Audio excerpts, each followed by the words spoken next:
My name is Tim Rutili, and I play in a band called Califone.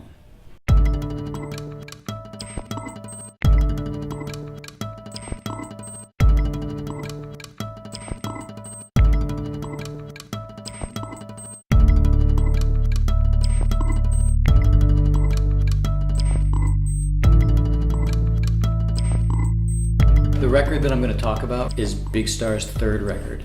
It's called Sister Lovers, or Big Star's third record. I first heard that record when I was in my early 20s. So I was in Chicago, and I was working at a record store.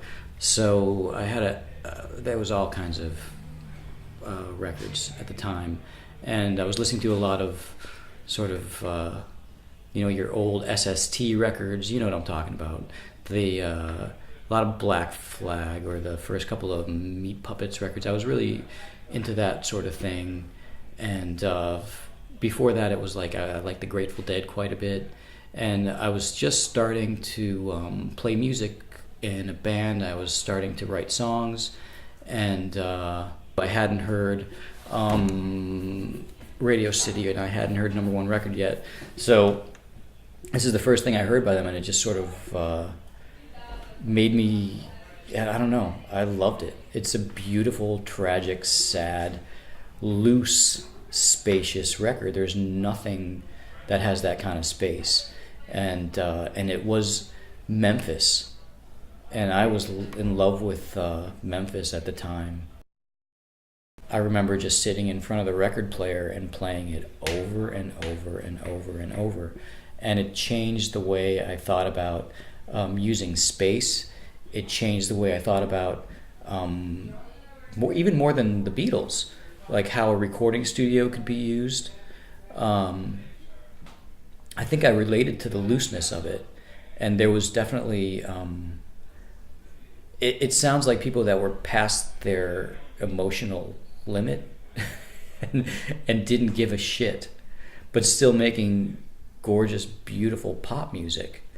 And I think that's what spoke to me the most. But it made me want to write songs, and it made me want to use a recording studio in a more musical way, and instead of just like a camera.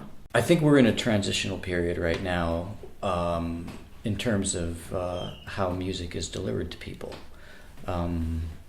I certainly do like records, and I always did.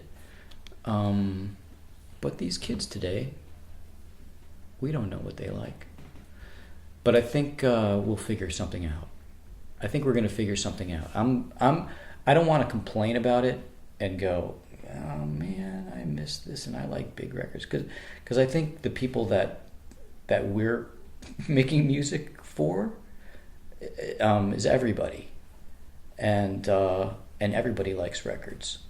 Some people just don't have the time to search.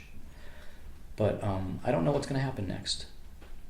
And I think you have to make your own world when you're creating something. So first priority is making your own world and making something,